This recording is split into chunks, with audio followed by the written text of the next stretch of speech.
welcome to another video. So today's video, as you might be able to tell by the thumbnail and the title and all of that jazz, I'm giving you recommendations based on some of the Bridgerton books. Now I'm gonna preface this.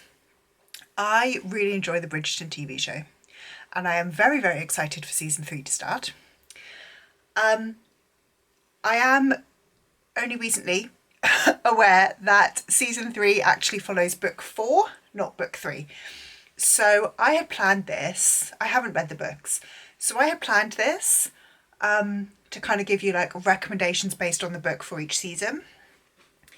And that's what I'm going to do. So I'm not giving you recommendations for book 3, which I believe is Benedict's book, because I don't know the plot of that book because I haven't read it. I'm planning on reading it this month, but I haven't read it yet. So we're going to start off with the only Bridgerton book that I have read, which is The Duke and I. I have got these very, very stunning Illumicrate editions, which when they're all together, they make a house. I'm missing one in there, but they're very pretty. So The Duke and I is season 1 of Bridgerton. This is Daphne's story. So Daphne wants to be the diamond of the season. And she makes a deal with Simon, who is a duke, that they will pretend to be engaged. It's fake dating. The deal is that he does not want to marry anyone. And so if he's got a fiancée on his arm, then all of the matchmaking mums are going to be like, gone. Oh well, on to the next one. Whereas Daphne, by being on Simon's arm, all of the men are going, interesting. She's taken, but interesting. So when they break up at the end of the season, Daphne will have a load more interest because all of the men are like, well, if she was good enough for a duke, she's good enough for me. So we've got a fake dating. This is the only book, like I said, of the Bridgerton series that I have read. I really enjoyed it up until this specific scene, which if you have seen the show or read the book, you know what scene I'm talking about, where Daphne does that thing. I do not think that was needed. I don't think that it was necessary. I also wish that it hadn't been included in the show because I think that you could have told the story without including that element. But I think that lowered my rating of this book from a 4 down to about a 3-star because of that scene I did not enjoy. But I have got 3 fake dating recommendations for you if you liked The Duke and I and you want to read more fake dating. So my first recommendation for a fake dating trope is The Love Hypothesis by Ali Hazelwood. So in this one, we're following Olive, who convinces her friend that she's fine, she's okay. I think her friend wants to like go out with Olive's ex, and Olive's like, yeah, that's cool, go for it. I'm dating someone else anyway. Her friend sees Olive, and so what she does is just grabs and kisses the first guy she sees, which happens to be Adam. Adam agrees to fake date Olive and kind of keep up this charade, so to kind of keep her friend happy. This one, I'll be honest, I haven't actually yet read The Love Hypothesis, but I'm very excited to. And I just like the fact that it's a fake dating situation, and I think it will be fun. Next up, I'm recommending Take a Hint, Danny Brown by Talia Hibbert. This one is probably my favourite of the Brown Sisters trilogy. So we're following Danny, who I believe she gets stuck in a lift or something in a workplace fire drill, and the security guard, Zaf, carries her out. And then there's kind of like, this gets caught on tape. He is a rugby player, and there is this like hashtag going around of Dr. Rugby because he's really hot. They agree to fake date and kind of keep this hashtag and this fake story going because it's helping Zaf's rugby club, where he's trying to like raise some money for kids to play or something like that. And yeah, I really, really love this one. I love this couple. I kind of want to reread this book actually. In fact, I want to reread the whole series, but it's fantastic. And my final fake dating is The Catch by Amy Lee.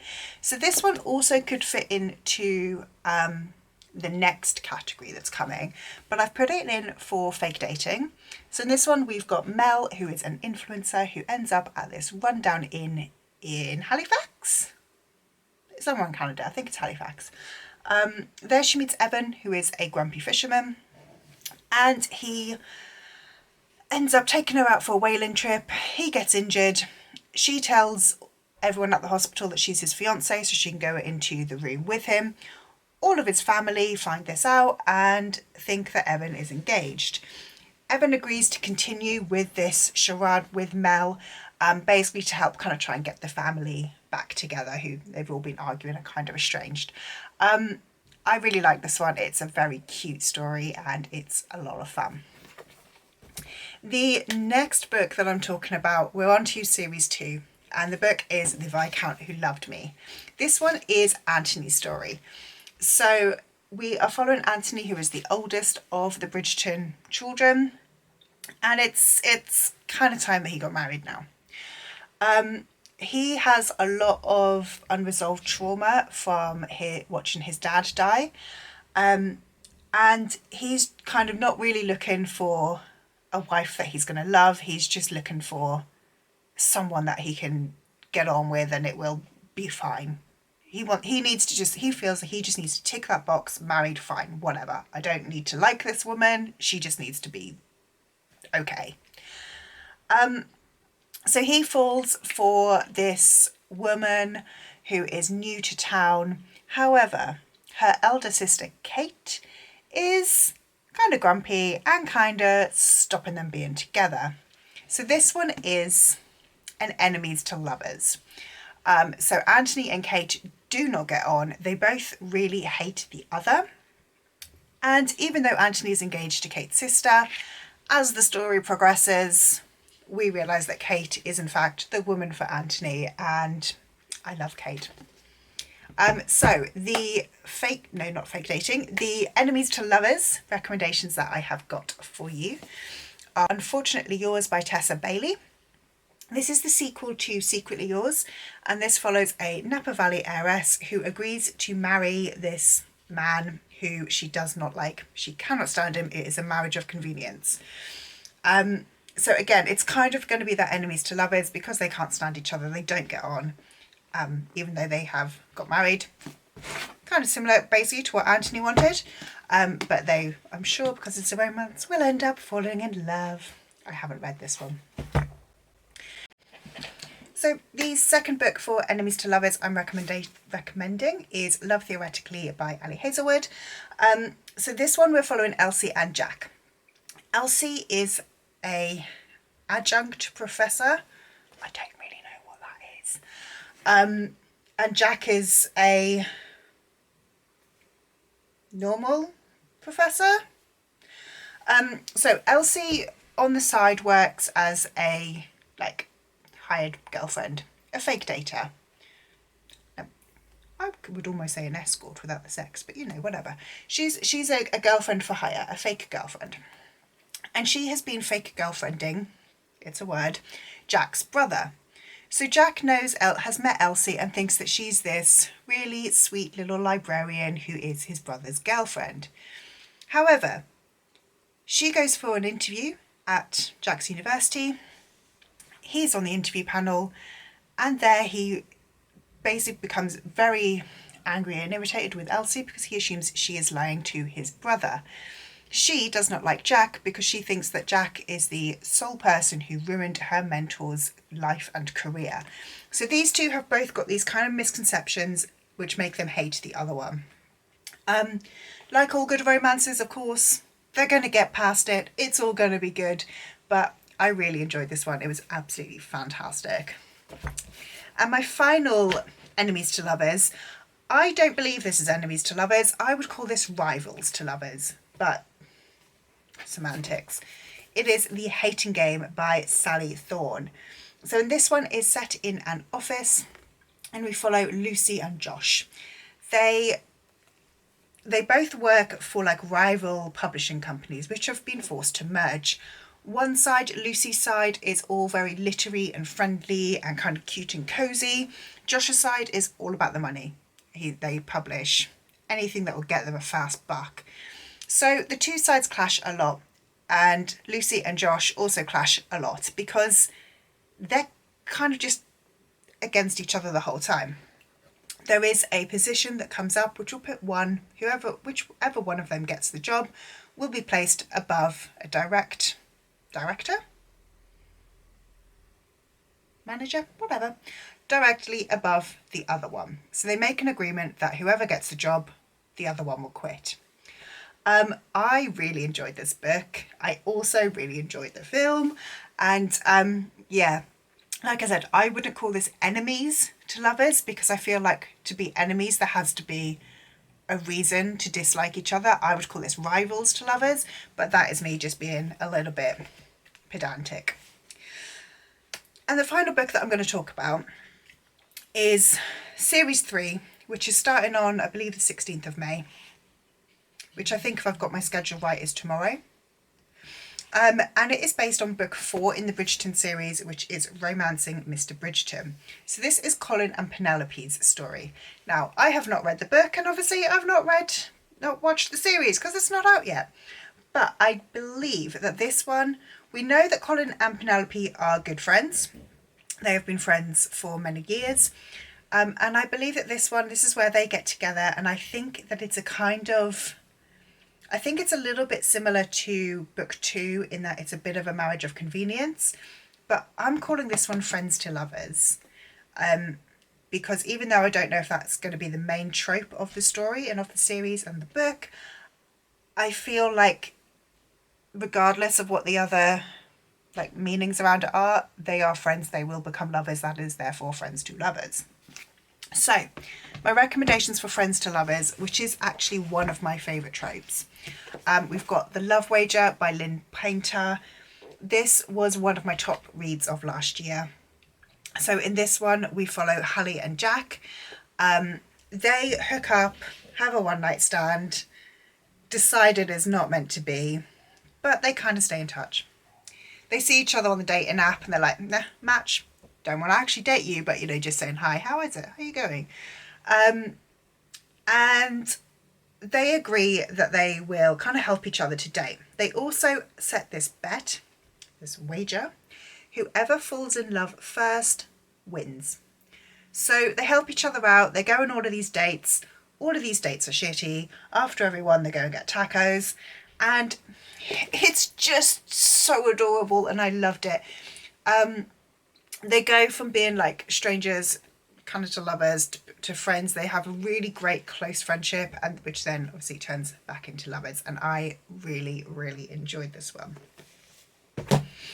My next recommendation is A Long Time Coming by Megan Quinn. So in this one, I don't remember the names of the characters. Leah and Breaker, maybe? I think so. This is one thing I don't like with the first person synopses, because we can't see who there is. So yeah, we're following our two main characters who may or may not be called Leah and Breaker. And they've been best friends for years. Leah is engaged, and Breaker is, because he is her best friend, is helping her with the wedding planning. However, he does not think that her fiancé is good enough for her, and he's just seen her getting more and more upset with all of the kind of shitty things that her fiancé is doing. They end up hooking up, and it is just a really, really cute Friends to Lovers story that I really enjoyed. I did give this one about 4 stars. I did really enjoy it. I read it last year, and one of the reasons why I don't remember too much about it is I read it at a time when, I think it was March last year, because I read it when I was in Malta, and I think I read something like about 10 or 12 romance books back to back in that month, so quite a lot of them all just melded into one. But the final Friends to Lovers that I'm recommending is Hook, Line and Sinker by Tessa Bailey. This is the sequel to It Happened One Summer, and this one we follow Hannah and Fox. So they met in book 1. Hannah is Piper's sister, and Fox is best friends with the guy in It Happened One Summer, whose name I don't remember. And she moves in with him while she's in town. She's going to be in town just for a short while she's, because she's having to work up there. She moves in with him for a couple of weeks, and he's like, yeah, it's cool, don't worry about it, it's all fine, I'm away on the boats most of the time. And they get closer and closer, and it's just really, really cute and really, really adorable. I love this book. I love the fact that there is a really good chunk at the start that is building up their friendship. That's actually something that I like with all three of these, is that we see their friendship really grow and develop. We care about the couple as friends, and we are wanting them to become a romantic couple, rather than sometimes, when, especially with friends to lovers, sometimes it can happen a little bit too quickly, and you're like, I didn't care about you as friends, so why would I care about you as a couple? But yeah, I think all three of these ones do that in a really good way. So they are my recommendations for books to read if you're in like a Bridgerton hangover. I would of course also recommend reading the books. That is my plan this month, maybe. I've read book 1 and I want to continue the series. But let's be totally honest, I say this quite often, that I want to read a series or read something specific, and do I ever do it? No. But this month it is Mood Read May for me, and I am feeling romance. I'm feeling Bridgerton. So yes, if you like this video, please do let me know. Like this video, comment down below, leave me a bee emoji for Bridgerton, and I will see you in the next one. Bye.